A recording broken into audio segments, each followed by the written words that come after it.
Hello everyone and welcome to another fragrance review. Thank you so much for tuning into my channel. It really does mean a lot to me. So today we're going to be taking a look at a fragrance from the designer house of Narciso Rodriguez. This is my very first stab at a fragrance from this house, and there aren't too many, at least on the men's side. This one is simply called Narciso Rodriguez for Him. Very simple title, self-titled as a matter of fact. So the perfumer for this fragrance is Kurkdjian, and this fragrance was released back in 2007.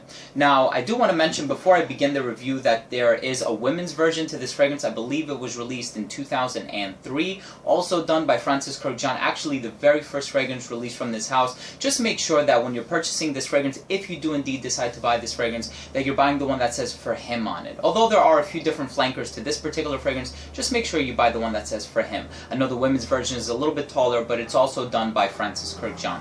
So, Kurkdjian is a perfumer that has composed quite a few fragrances for this house. He has done the men's version, the women's version. I believe he has also done the flanker versions of this fragrance, which were released in 2009 and 2012. They are the Parfum Intense version, which I really didn't see a necessity for, although I have not smelled it, but it kind of reminds me of the whole 1 million Intense version, where the original is also beastly enough, as is the case with this one. I'll get into that a little bit later. And then there's also a musk version, which this one also has a very strong musk note, and that one has more of an emphasis on the note of musk. And I only have a decant of that, but yeah, this one, very strong fragrance. I'm going to get into that in a little bit. So Narciso Rodriguez, he's a Cuban designer. I believe he established the house back in 1997. It actually bloomed, blossomed. It became very popular.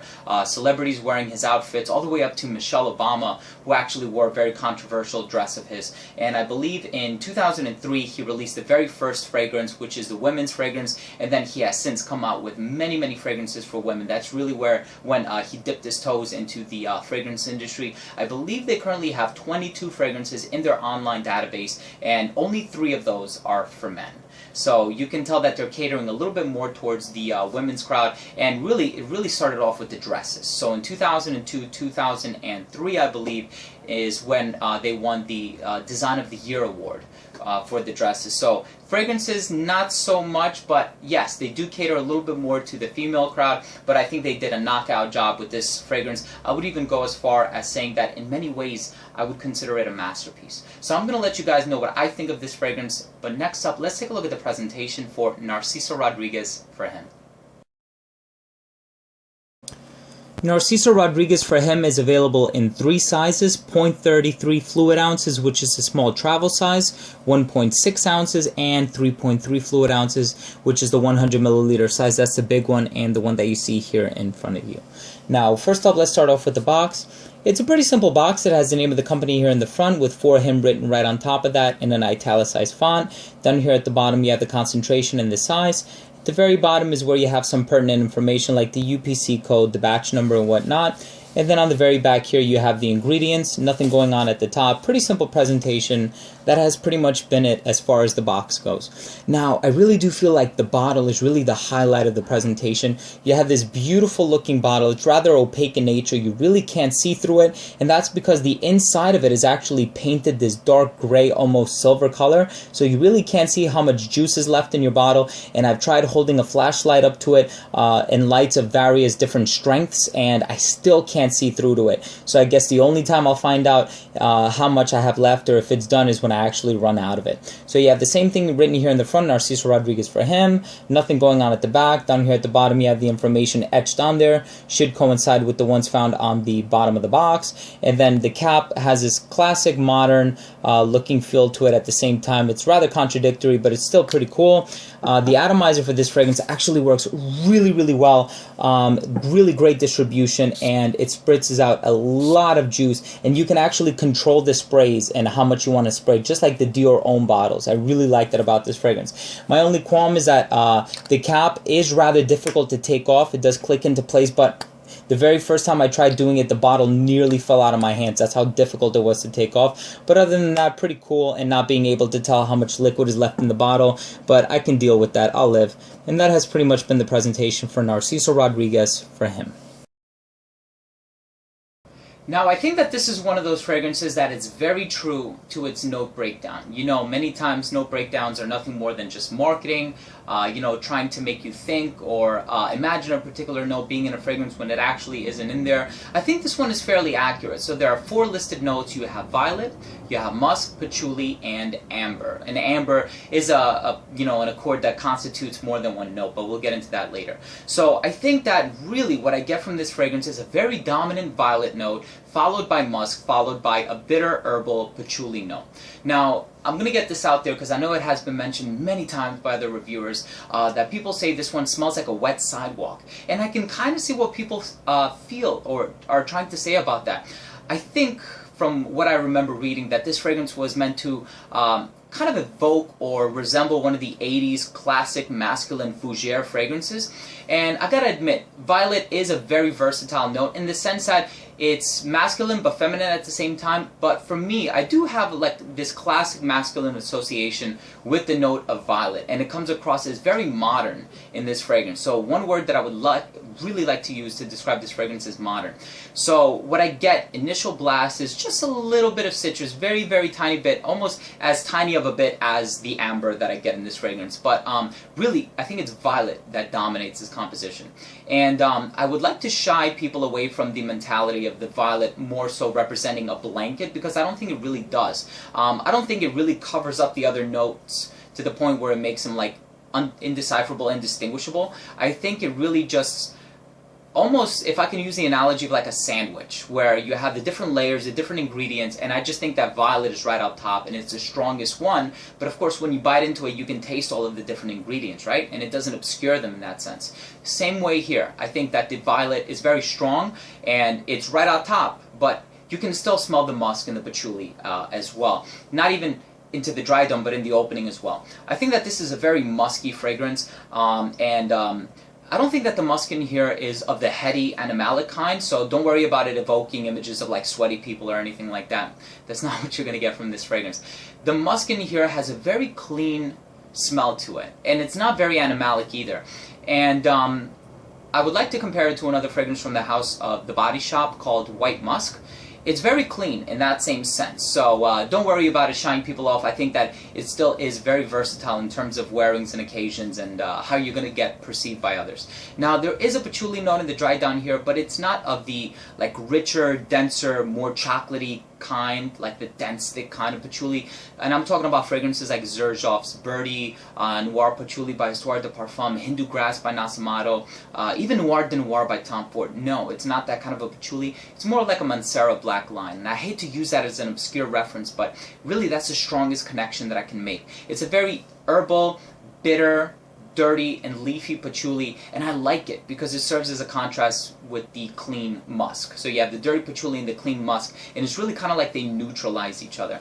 Now in the dry down, there's the faintest smell of something sweet, and I'm just going to go ahead and guess that that is the amber coming through. There might actually be perhaps a little bit of vanilla in here or something in the dry down sweetening it up, but it's very minute, almost indistinguishable. So it's really violet, then musk, then patchouli. And one more thing that I want to mention is that musk, for a lot of people, is a note that is not very easily perceived. A lot of people, and I know that has been mentioned recently by Daver of the Fragrance Bros, is that a lot of people are actually anosmic to the smell of musk. What does that mean? Is that they can't smell it. And the reason for that is, if you subscribe to Luca Turn's vibrational theory of olfaction, is that the waveform of musk, it vibrates or resonates at such a low frequency that it goes beyond one's abilities of olfactory perception. So it's kind of like when you have tinnitus, you can't hear really high-pitched sounds. It's the same thing with musk. So a lot of people can't smell musk. I can actually smell it quite easily. In this fragrance, there's also another one by Bond No. 9 called New York Musk. And in that one, the musk actually comes across so strong to my nose that it almost, I hate to say this, but it feels like as though it's constricting my airways, or it's making it hard for me to breathe. It doesn't really make it harder for me to breathe, it just kind of gives off that impression. This one doesn't do that. So it's not a strong animalic musk, but it's still there, and it has still very noticeable of a presence. So bottom line for this fragrance, it's a very leafy, violet, classic smelling fragrance. A lot of people compare it to the smell of like a wet sidewalk. and I can kind of agree. I think that the color of the bottle kind of evokes that too. You know, it's gray and it's not saturated and it has a dark, you know, brightness to it. But then it's followed by musk and patchouli and very little amber. If somebody told me that this fragrance, if Francis Kurkdjian himself told me that it did not contain amber, I would believe him. So that's the bottom line. In terms of compliments or complaints, this is where it gets a little bit tricky. I think that because the musk is of the cleaner variety, that, yeah, you can probably get complimented from wearing this fragrance. And it does have this modern yet classic masculine feel to it. So, yeah, I can see this one being a people pleaser, but it's not an aquatic like Acqua di Gio or anything like that. So it's not going to please people in quite the same way. So just keep that in mind. And lastly, have I worn this fragrance outside of testing? Yes, absolutely. I actually really, really like this fragrance. I would go as far as saying it's a masterpiece. There's really no other fragrance out there that I can compare this one to. So that's it for the smell. Last up, we have the rating. Take care. First up, we have uniqueness and overall smell, and I ended up giving Narciso Rodriguez for him an 8 out of 10.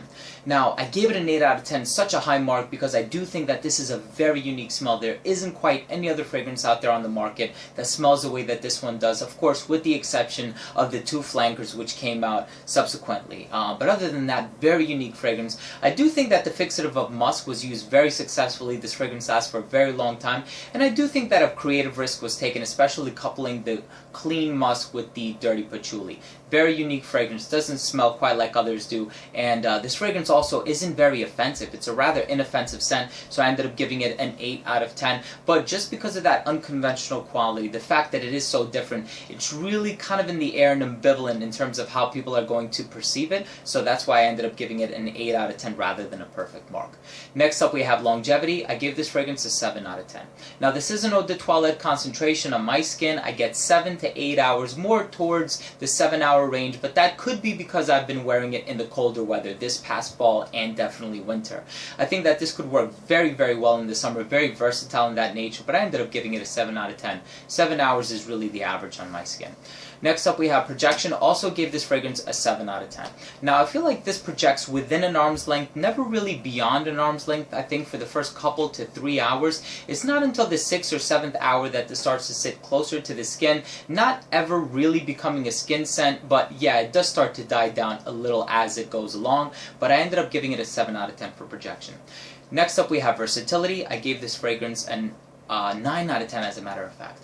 I think that, first of all, I think this is a very unisex fragrance. I think that because the violet, which comes across as a rather masculine ingredient, is coupled with the musk is really what allows it to be both male and female oriented. So I can really see it being pulled off by a woman, especially a very confident woman. I do think it is a mature scent though. So I don't see a high schooler wearing this, definitely a college student and up, unless of course you have the personality to match. Nobody is telling you you can't wear it.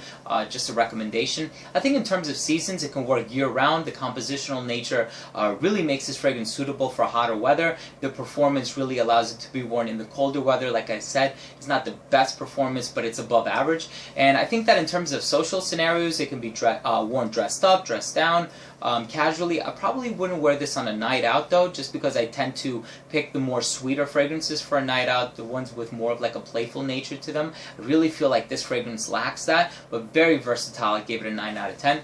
And then last up, we have presentation. I already told you guys what I feel about that. I ended up giving this fragrance an 8 out of 10.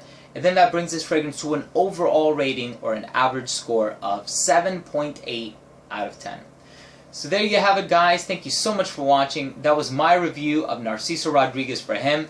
If you own or have tried this fragrance, please let me know what you think by leaving a comment down below. Also, if you have any questions, comments, or concerns, please feel free to get in contact with me. Shoot me a message. I will try to get back to you as soon as possible. As always, please don't forget to comment, rate, and subscribe. It would be greatly appreciated. And once again, this has been Steven with another fragrance review from Red Essence. Thanks for watching.